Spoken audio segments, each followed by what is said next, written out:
Welcome back to Kannada IAS academy. ಸ್ನೇಹಿತರೆ, Kannada IS ಅಕಾಡೆಮಿಗೆ ಯಾರು ಮೊದಲ ಬಾರಿಗೆ ಬಂದಿರೋ ದಯವಿಟ್ಟು ಈ ಚಾನಲ್ನ ಸಬ್ಸ್ಕ್ರೈಬ್ ಮಾಡಿ ಕೊಡ್ರಿ.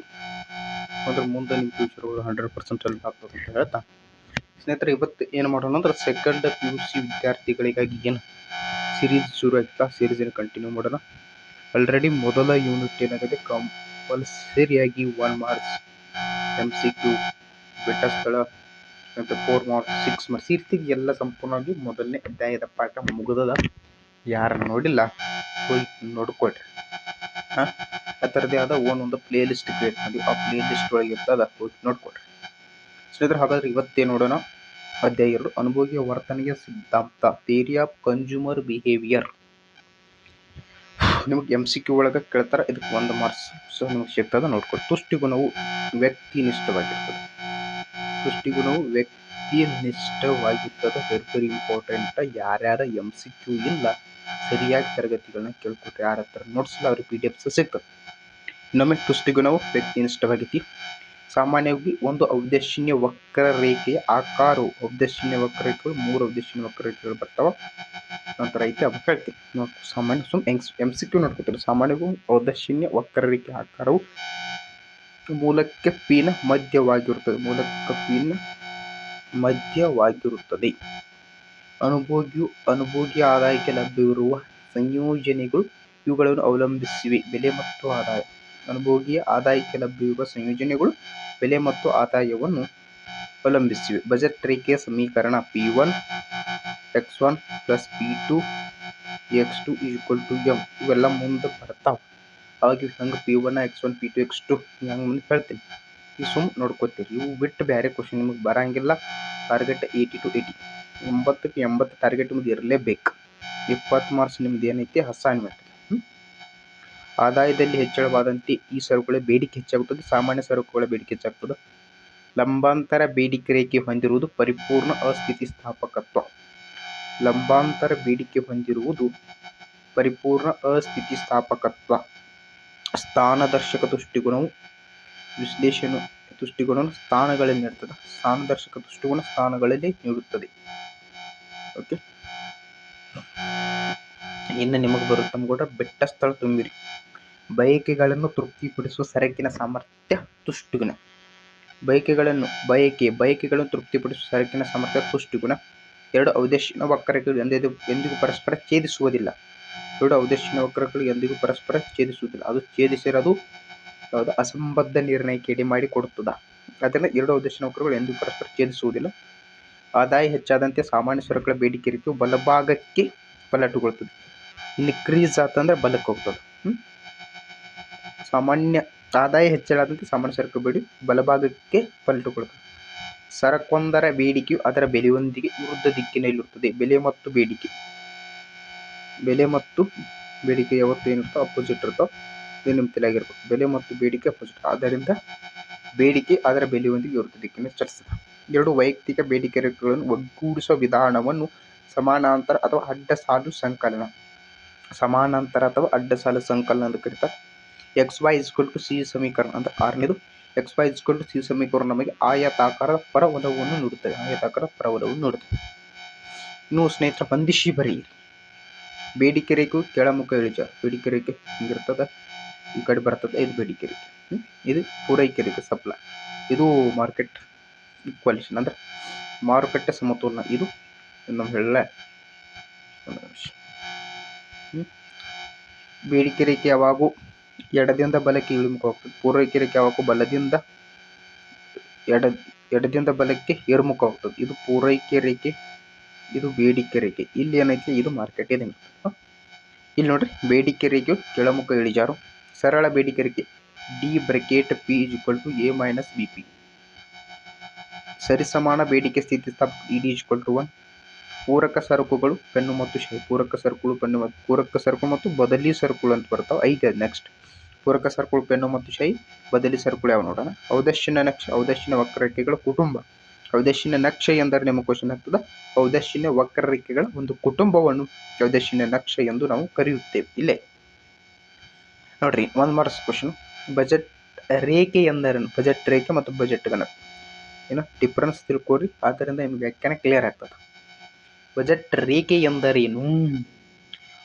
ಒಂದು ನಿರ್ದಿಷ್ಟ ಆದಾಯ ಮತ್ತು ಬೆಲೆಯಲ್ಲಿ ಅನುಭೋಗಿ ಕೊಂಡುಕೊಳ್ಳಬಹುದಾದ ನಿರ್ದಿಷ್ಟ ಪ್ರಮಾಣದ ಎರಡು ಸರಕುಗಳ ಸಂಯೋಜನೆಯನ್ನು ತಿಳಿಸುವ ರೇಖೆಯನ್ನು ಬಜೆಟ್ ರೇಖೆ ಅಂತ. ಒಂದು ನಿರ್ದಿಷ್ಟ ಆದಾಯ ಐತಿ, ನಿರ್ದಿಷ್ಟ ಬೆಲೆ ಐತಿ. ಆ ನಿರ್ದಿಷ್ಟ ಆದಾಯ ಮತ್ತು ಈ ಬೆಲೆಯಲ್ಲಿ ಏನು ಕೊಂಡುಕೊಳ್ತಾನಲ್ಲ ಆ ಎರಡು ಸಂಯೋಜನೆಗಳನ್ನು ಕೂಡಿ ಬಜೆಟ್ ರೇಖೆ ಅಂತ ನಾವು ಕರಿತೀವಿ. ಸಂಖ್ಯಾಸೂಚಕ ತುಷ್ಟಿಗುಣ ಎಂದರೇನು? ಅಂಕಗಣಿತದ ಸಂಖ್ಯೆಗಳಾದ 1, 2, 3, 4, 5, 6, 7, 8, 9 ಮುಂತಾದ ಅಂಕಿಗಳ ಸಹಾಯದಿಂದ ತುಷ್ಟಿಗುಣವನ್ನು ಅಳೆಯಲು ಬಳಸುವ ವಿಧಾನವನ್ನು ಸಂಖ್ಯಾಸೂಚಕ ತುಷ್ಟಿಗುಣ ಎಂದು ನಾವು ಕರೆಯುತ್ತೇವೆ. ಸೀಮಾಂತ ತುಷ್ಟಿಗುಣ ಎಂದರೇನು? ಸೀಮಾಂತ ಅಂದ್ರೆ ಮೊನ್ನೆ ಸಲ ಕ್ಲಾಸ್ನಾಗ ಹೇಳೀನಿ. ಸೀಮಾಂತ ಅಂದ್ರೆ ಅಲ್ಲಿ ಕಂಪಲ್ಸರಿ ಏನು ಬರಬೇಕು? ಹೆಚ್ಚುವರಿ ಬರಬೇಕು. ಇಂಥವು ಸರಾಸರಿ ಅಂದ್ರೆ ಏನು ಬರಬೇಕು? ಸರಾಸರಿ ಅಂದ್ರೆ ಪ್ರತಿಯೊಂದು ಬರಬೇಕಂತ ನಾನು ನಿಮ್ಗೆ ಹೇಳೀನಿ. ಯಾರ್ಯಾರು ನೆನಪೈತಿ ಈಸಿಯಾಗಿ 1 ಮಾರ್ಕ್ಸ್ ಬರ್ತದೆ. ಹಾಗಾದ್ರೆ ನೋಡ್ರಿ, ಸೀಮಾಂತ ತುಷ್ಟಿಗುಣ ಎಂದರೇನು? ಸೀಮಾಂತ ತುಷ್ಟಿಗುಣ ಎಂದರೆ ಅನುಭೋಗಿ ಒಂದು ಹೆಚ್ಚುವರಿ ಘಟಕವನ್ನು ಅನುಭೋಗಿಸಿದಾಗ ಆ ಹೆಚ್ಚುವರಿ ಘಟಕದಿಂದ ದೊರೆಯುವ ತುಷ್ಟಿಗುಣ ಸೀಮಾಂತ ತುಷ್ಟಿಗುಣ. 10 ಮಾವಿನಕಾಯಿ ತಿಂದಾನ, ಅದರಿಂದ ಸಿಗೋ ತುಷ್ಟಿಗುಣ. 11ನೇ ಮಾವಿನಕಾಯಿ ಏನು ತಿಂತಾನಲ್ಲ, ಈ 11ನೇ ಮಾವಿನಕಾಯಿ ತಿನ್ನುವುದರಿಂದ ಸಿಗೋ ತುಷ್ಟಿಗುಣ ಹೆಚ್ಚುವರಿ ತುಷ್ಟಿಗುಣ. ಅದು ಹೆಚ್ಚಿನ ಹಣ್ಣ, ಇದ ಸೀಮಾಂತ ತುಷ್ಟಿಗುಣ. ಅಂದ್ರೆ ಒಬ್ಬ ಅನುಭೋಗಿ ಒಂದು ಹೆಚ್ಚುವರಿ ಘಟಕವನ್ನು ಅನುಭವಿಸ್ತಾನೆ. ಹೆಚ್ಚುವರಿ ಘಟಕದಿಂದ ದೊರೆಯುವ ತುಷ್ಟಿಗುಣ ಸೀಮಾಂತ ತುಷ್ಟಿಗುಣ. ತುಷ್ಟಿಗುಣ ಎಂದರೇನು? ಮಾನವನ ಬಯಕೆಗಳನ್ನು ತೃಪ್ತಿಪಡಿಸುವ ಸರಕಿನ ಸಾಮರ್ಥ್ಯ. ಅಮಾನವ ವಸ್ತುಗಳನ್ನು ತಗೊಂಡು ಅದು ಸರಕು, ದಟ್ ಇಸ್ ಗೂಡ್ಸ್. ಮಾನವನ ಬಯಕೆಗಳನ್ನು ತೃಪ್ತಿಪಡಿಸುವ ಸರಕಿನ ಸಾಮರ್ಥ್ಯವನ್ನು ತುಷ್ಟಿಗುಣ ಅಂತ ಕರಿತೀವಿ. MRS ಅಂದ್ರೆ ಏನು? Marginal rate of substitute. ಸೀಮಾಂತ ಬದಲಿಕೆಯ ದರ ಆಗಬೇಕ್ರೆ, ಸೀಮಾಂತ ಬದಲಿಕೆಯ ದರ. MRS ಅಂದ್ರೆ ಏನು? ಸೀಮಾಂತ ಬದಲಿಕೆಯ ದರ. ಔದಾಸೀನ್ಯ ವಕ್ರರೇಖೆ ಎಂದರೇನು? ಔದಾಸೀನ್ಯ ನಕ್ಷೆ ಅಲ್ಲ, ವಕ್ರರೇಖೆ ಕೇಳಿದ್ದಾರೆ, ಇಂಪಾರ್ಟೆಂಟ್. ಔದಾಸೀನ್ಯ ವಕ್ರರೇಖೆ ಒಂದೇ ಪ್ರಮಾಣದ ತೃಪ್ತಿಯನ್ನು ನೀಡುವ ಎರಡು ವಸ್ತುಗಳ ಬೇರೆ ಬೇರೆ ಸಂಯೋಜನೆಗಳನ್ನು ಪ್ರತಿನಿಧಿಸುವ ರೇಖೆಯನ್ನು ಔದಾಸೀನ್ಯ ವಕ್ರರೇಖೆ. ಔದಾಸೀನ್ಯ ವಕ್ರರೇಖೆ ಎಂದರೇನು? ಔದಾಸೀನ್ಯ ವಕ್ರರೇಖೆ ಅಂದ್ರೆ ಏನು? ಒಂದೇ ಪ್ರಮಾಣದ ತೃಪ್ತಿಯನ್ನು ನೀಡುವ ಎರಡು ವಸ್ತುಗಳ ಬೇರೆ ಬೇರೆ ಸಂಯೋಜನೆಗಳನ್ನು ಪ್ರತಿನಿಧಿಸುವ ರೇಖೆಯನ್ನು ಔದಾಸೀನ್ಯ ವಕ್ರರೇಖೆ ಅಂತ ಕರೀತಾರೆ. ಬೇಡಿಕೆ ಎಂದರೇನು? ಒಬ್ಬ ವ್ಯಕ್ತಿ ಒಂದು ನಿರ್ದಿಷ್ಟ ಸಮಯದಲ್ಲಿ ನಿರ್ದಿಷ್ಟ ಬೆಲೆ ಹಾಗೂ ಆದಾಯದಲ್ಲಿ ಇಂತಿಷ್ಟು ಪ್ರಮಾಣದಲ್ಲಿ ಕೊಂಡುಕೊಳ್ಳು. ಬೇಡಿಕೆ ಎಂದರೆ ಒಂದು ವಸ್ತುವಿಗಿರುವ ಒಂದು ನಿರ್ದಿಷ್ಟ ಸಮಯದಲ್ಲಿ ನಿರ್ದಿಷ್ಟ ಬೆಲೆ ಮತ್ತು ಆದಾಯದಲ್ಲಿ ವ್ಯಕ್ತಿ ಕೊಂಡುಕೊಳ್ಳಬಹುದಾದ ಸಾಮರ್ಥ್ಯಕ್ಕೆ ಬೇಡಿಕೆ ಅಂತ ಕರೀತಾರೆ. ಒಬ್ಬ ವ್ಯಕ್ತಿ ನಿರ್ದಿಷ್ಟ ಸಮಯ ವ್ಯಕ್ತಿ ಇರಬೇಕು. ನೋಡ್ರಿ, ಏನೇನು ಇರಬೇಕು? ವ್ಯಕ್ತಿ ಇರಬೇಕು, ಒಂದು ಟೈಮ್ ಅನ್ನೋದು ನಿರ್ದಿಷ್ಟ ಸಮಯ ಇರಬೇಕು, ನಿರ್ದಿಷ್ಟ ಇನ್ಕಮ್ ಇರಬೇಕು, ಅವ್ನು ಕೊಳ್ಳುವ ಮನಸ್ಥಿತಿ ಇರಬೇಕು. ಒಬ್ಬ ವ್ಯಕ್ತಿ ಒಂದು ನಿರ್ದಿಷ್ಟ ಸಮಯದಲ್ಲಿ ನಿರ್ದಿಷ್ಟ ಆದಾಯದಲ್ಲಿ ಕೊಂಡುಕೊಳ್ಳುವ ಸಾಮರ್ಥ್ಯಕ್ಕೆ ಬೇಡಿಕೆ ಅಂತ ಕರಿತೀವಿ. MRS ಅಂದ್ರೆ ಒಂದು ವಸ್ತುವನ್ನು ಇನ್ನೊಂದು ವಸ್ತುವನ್ನು ಯಾವ ದರದಲ್ಲಿ ಬದಲಿಸಲಾಗುತ್ತದೆ ಅದಕ್ಕೆ ನಂತರ ಸೀಮಾಂತ ಬದಲಿಕೆ ದರ ಅಂತ ಕರೀತಾರೆ. ಕೇಳಬಹುದು, 1 ಮಾರ್ಕ್ಸ್ ನೆನ್ಪಿಟ್ಕೊಳ್ಳಿ. MRS ಅನ್ನು ವಿಸ್ತರಿಸಿ ಅಂತ ಕೇಳಿದ್ರೆ ಸೀಮಾಂತ ಬದಲಿಕೆ ದರ ಅಷ್ಟೇ ಬೇರೆ. MRS ಅನ್ನು ವ್ಯಾಖ್ಯಾನಿಸಿ ಅಂದ್ರೆ ಒಂದು ವಸ್ತುವನ್ನು ಇನ್ನೊಂದು ವಸ್ತುವಿನೊಂದಿಗೆ ಯಾವ ದರದಲ್ಲಿ ಬದಲಿಸಲಾಗಿದೆ ಎಂಬುದನ್ನು ತಿಳಿದು ಸೀಮಾಂತ ಬದಲಿಕೆ ದರ. ಕೆಳದರ್ಜೆಯ ಸರಕುಗಳು ಎಂದರೇನು? ಯಾವ ಸರಕುಗಳ ಬೇಡಿಕೆಯು ಅನುಭೋಗಿ ಆದಾಯದ ಹೆಚ್ಚಳದೊಂದಿಗೆ ಈಗ ಅನುಭೋಗಿ ಯಾವ ಸರಕುಗಳ ಬೇಡಿಕೆ ಅನುಭೋಗಿ ಆದಾಯದ ಹೆಚ್ಚಳದೊಂದಿಗೆ ಕಡಿಮೆಯಾಗಿ ಅನುಭೋಗಿಗಳ ಆದಾಯ ಕಡಿಮೆಯಾದಂತೆ ಬೇಡಿಕೆ ಹೆಚ್ಚಾಗುತ್ತಂಥ ಸರಕುಗಳನ್ನು ಕೆಳದರ್ಜೆಯ ಸರಕುಗಳು. ಒಬ್ಬ ಅನುಭೋಗಿ ಅದನ್ನ ಅವನ ಆದಾಯ ಹೆಚ್ಚಾಯಿತು, ಅವಾಗ ಈ ಕೆಳದರ್ಜೆ ಸರಕುಗಳು ಬೇಡಿಕೆ ಕಡಿಮೆ ಆಗ್ತದ. ಅನುಭೋಗಿ ಆದಾಯ ಕಡಿಮೆ ಆತಂದ್ರೆ ಅದಕ್ಕೆ ಬೇಡಿಕೆ ಹೆಚ್ಚು ಬರ್ತದೆ. ಇವುಗಳಿಗೆ ಏನಂತ ಕರಿತೀವಿ ನಾವು? ಕೆಳದರ್ಜೆ. ಅನುಭೋಗಿ ಆದಾಯದ ಹೆಚ್ಚಳದೊಂದಿಗೆ ಬೇಡಿಕೆ ಕಡಿಮೆಯಾಗಿ ಅನುಭೋಗಿ ಆದಾಯ ಕಡಿಮೆ ಆದಂತೆ ಬೇಡಿಕೆ ಹೆಚ್ಚಾಗುವುದೇ ಕೆಳದರ್ಜೆ ಸರಕುಗಳು. ಕೆಳದರ್ಜೆ ಸರಕುಗಳು ಉದಾಹರಣೆ ಸಜ್ಜೆ, ರಾಗಿ, ನವಣೆ, ಅರಗ. ಏಕನಾತ್ಮಕ ಒಲವು ಅಂದರೆ ವಿವೇಚನಾಶೀಲನಾದ ಅನುಭೋಗಿ ಹೆಚ್ಚಿನ ಮಟ್ಟ ತೃಪ್ತಿಯನ್ನು ನೀಡುವ ಔದಾಸೀನ್ಯ ರೇಖೆ ಕಡೆಗೆ ಒಲವನ್ನು ತೋರ್ತಾನೆ. ಇದಕ್ಕೆ ಏಕಾತ್ಮಕ ಒಲವು ಅಂತ. ಇದೇನು ಕೇಳಿಲ್ಲ, ಬಟ್ ಇದು ಇಂಪಾರ್ಟೆಂಟ್. ಕೆಳದರ್ಜೆ ಸರಕು ಇದನ್ನು ಕೇಳಿಲ್ಲ, ಬಟ್ ನಾನು ಇಟ್ಕೋಬೇಕು. ದಟ್ ಇಸ್ ಎಕನಾಮಿಕ್ ಸ್ಟೂಡೆಂಟ್ ಆಗಿ ನೆನ್ಬಿಟ್ಟು. ಏಕತಾನಾತ್ಮಕ ಒಲವು ಅಂದರೆ ವಿವೇಚನಾಶೀಲನಾದ ಅನುಭೋಗಿ ಅಥವಾ ಬುದ್ಧಿವಂತನಾದ ಅನುಭೋಗಿ ಹೆಚ್ಚಿನ ಮಟ್ಟದ ತೃಪ್ತಿಯನ್ನು ನೀಡುವ ಔದಾಸೀನ್ಯ ರೇಖೆಯ ಕಡೆಗೆ ಒಲವನ್ನು ತೋರುವುದು ಏಕತಾನಾತ್ಮಕವೂ ಆಗಿದೆ. ಬಜೆಟ್ ರೇಖೆ ಬಜೆಟ್ ಗಣವಾಗಿದೆ. ಬಜೆಟ್ ರೇಖೆ ಬಜೆಟ್ ಗಣದ ವ್ಯತ್ಯಾಸಗಳು. ಬಜೆಟ್ ರೇಖೆ ಅಂದರೆ ಏನು ನೋಡ್ಕೊಡ್ರಿ. 2 ಮಾರ್ಕ್ಸ್ ವೆರಿ ಇಂಪಾರ್ಟೆಂಟ್. ಒಂದು ನಿರ್ದಿಷ್ಟ ಆದಾಯ ಮತ್ತು ಬೆಲೆಯಲ್ಲಿ ಅನುಭೋಗಿ ಕೊಂಡುಕೊಳ್ಳಬಹುದಾದ ನಿರ್ದಿಷ್ಟ ಆದಾಯ ಮತ್ತು ಬೆಲೆ ಅನುಭೋಗಿ ಕೊಂಡುಕೊಳ್ಳಬಹುದಾದ ಎರಡು ಸರಕುಗಳ ಸಂಯೋಜನೆ ಬಜೆಟ್ ರೇಖೆ. ಬಜೆಟ್ ರೇಖೆ ಅನುಭೋಗಿ ಆದಾಯಕ್ಕೆ ಸಮಾನದ ಗಣಗಳನ್ನು ಹೊಂದಿರುತ್ತದೆ. ಬಜೆಟ್ ರೇಖೆ ಏನಿರುತ್ತೆ, ಬಜೆಟ್ ರೇಖೆ ಒಳಗೆ ಏನೇನು ಕ್ಲಿಯರ್ ಮಾಡಿಬಿಟ್ರು. ಇನ್ಕಮ್ ಐತಿ, ಒಂದು ಆದಾಯ ಐತಿ, ಬೆಲೆ ಐತಿ, ಕೊಂಡುಕೊಳ್ಳುವ ಸಾಮರ್ಥ್ಯ. ನಿರ್ದಿಷ್ಟ ಆದಾಯ ಬೆಲೆಯಲ್ಲಿ ಕೊಂಡುಕೊಳ್ಳುವ ಎರಡು ಸರಕುಗಳ ಸಂಯೋಜನೆ ಬಜೆಟ್ ರೇಖೆ. ಅನುಭೋಗಿಯೊಬ್ಬನು ತನ್ನ ನಿರ್ದಿಷ್ಟ ಆದಾಯದಿಂದ, ಇಲ್ಲಿ ಆದಾಯ ಐತಿ ಬಟ್ ಇಲ್ಲಿ ಯಾವ ರೇಟ್ ಐತಿ, ಮಾರುಕಟ್ಟೆಯ ಬೆಲೆ ಐತಿ. ಇಲ್ಲಿ ಮಾರುಕಟ್ಟೆಯ ಬೆಲೆಯಲ್ಲಿ ಕೊಂಡುಕೊಳ್ಳುವ ಎರಡು ಸಂಯೋಜನೆಗಳು. ಇಲ್ಲಿ ಮಾರ್ಕೆಟ್ ಬರಂಗಿಲ್ಲ, ಇಲ್ಲಿ ಮಾರ್ಕೆಟ್ ಬರ್ತದೆ. ಇಷ್ಟ ನೀವು ಏನು ಬರೀತಿಲ್ಲ, ಒಂದು ನಿರ್ದಿಷ್ಟ ಆದಾಯ ಮತ್ತು ಬೆಲೆಯಲ್ಲಿ ಕೊಂಡುಕೊಳ್ಳಬಹುದಾದ ಎರಡು ಸರಕುಗಳ ಸಂಯೋಜನೆ. ಇದರ ಮಾರ್ಕೆಟ್ ಅಟ್ ಆ್ಯಡ್ ಮಾಡಿಬಿಟ್ರೆ, ಮಾರ್ಕೆಟ್ ಅಟ್ ಆ್ಯಡ್ ಮಾಡಿದ್ರೆ ಅದು ಬಜೆಟ್ ಗಣ ಆಗಿಬಿಡ್ತದೆ.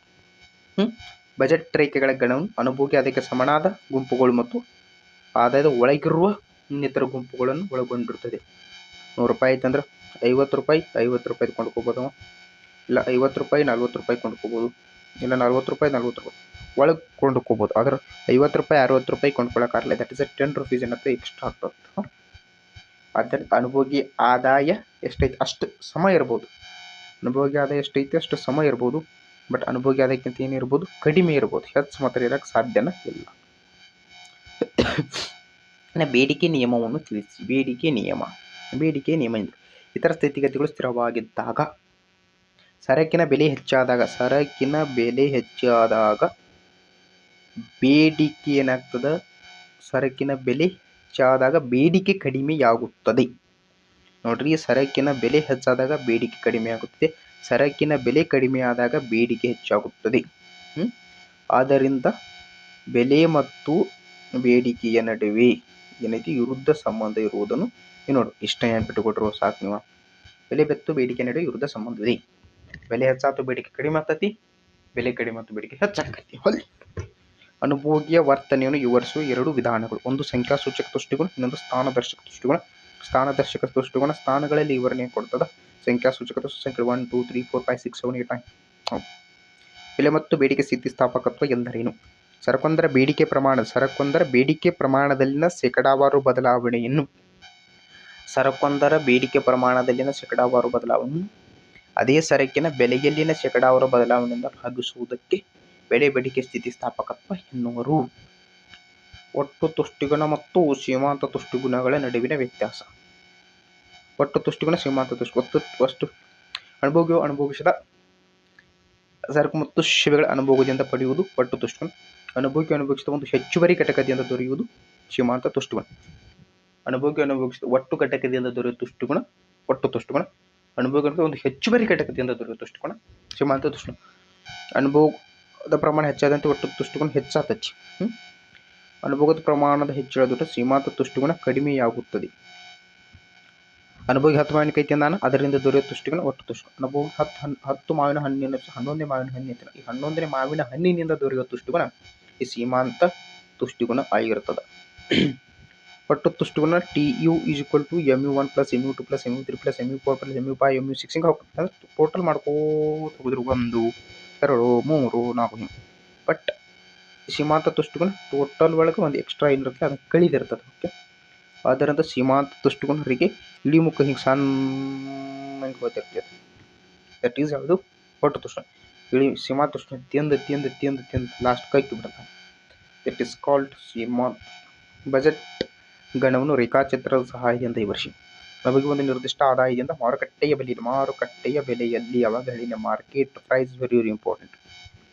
ಗಣ ಐತಿ, ಗಣ ಇರ್ಲಿಕ್ಕೆ ಕೇವಲ ರೇಖೆ ಅಂತ ಇದರಲ್ಲಿ ಮಾರ್ಕೆಟ್ ತರಕ್ಕೆ ಹೋಗ್ಬೇಡ್ರಿ. ಅನುಭವದ ನಿರ್ದಿಷ್ಟ ಆದಾಯದಲ್ಲಿ ನಿರ್ದಿಷ್ಟ ಬೆಲೆಯಲ್ಲಿ ಕೊಂಡುಕೊಳ್ಳಬಹುದು ಎರಡು ಸರಕುಗಳ ಸಂಯೋಜನೆ, ಅದು ಬಜೆಟ್ ರೇಖೆ. ಇಲ್ಲಿ ಬಜೆಟ್ ಗಣ ಐತಿ, ಅದರ ಮಾರುಕಟ್ಟೆ ಬೆಲೆಯಲ್ಲಿ ಆದಾಯಕ್ಕೆ ಸಮನಾದ ಅಥವಾ ಆದಾಯಕ್ಕಿಂತ ಕಡಿಮೆ ಇರೋ ಎರಡು ಸಂಯೋಜನೆಗಳು ಹೊಂದಿರ್ತಾನೆ. ಇಲ್ಲಿ 5 ಎಕ್ಸಾಂಪಲ್ ಕೊಡ್ತೀನಿ ನಾವು. ಹೇಳಿಲ್ಲ, ಅನುಭೋಗಿ ಆದಾಯ M ಐತೆ ತಿಳ್ಕೊರಿ. M ಬಾಳೆಹಣ್ಣು ಮತ್ತು ಮಾವಿನ ಹಣ್ಣುಗಳು P1 ಮತ್ತು P2 ಆಗಿವೆ ಎಂದು ಭಾವಿಸೋಣ. ಯಾಕ ಸ್ನೇಹಿತರೆ ಇದು ಎಲ್ಲಿರ್ತದೆ ಬಜೆಟ್ ಕನಕ ರೇಖಾಚಿತ್ರ ಸಹಿತ ವಿವರಿಸಿ ಇಲ್ಲಿಗೆ ವಿಡಿಯೋ ಸ್ಟಾಪ್ ಮಾಡುತ್ತೇನೆ. ಸ್ವಲ್ಪ ಅನಿವಾರ್ಯ ಕಾರಣಗಳ ಕೆಲಸ ಬಂದದ್ದು ಮತ್ತು ನೆಕ್ಸ್ಟ್ ಇಲ್ಲಿ ಮುಗಿಸ್ಬಿಟ್ಟು ಎಲ್ಲರೂ ಜೈ ಹಿಂದ್.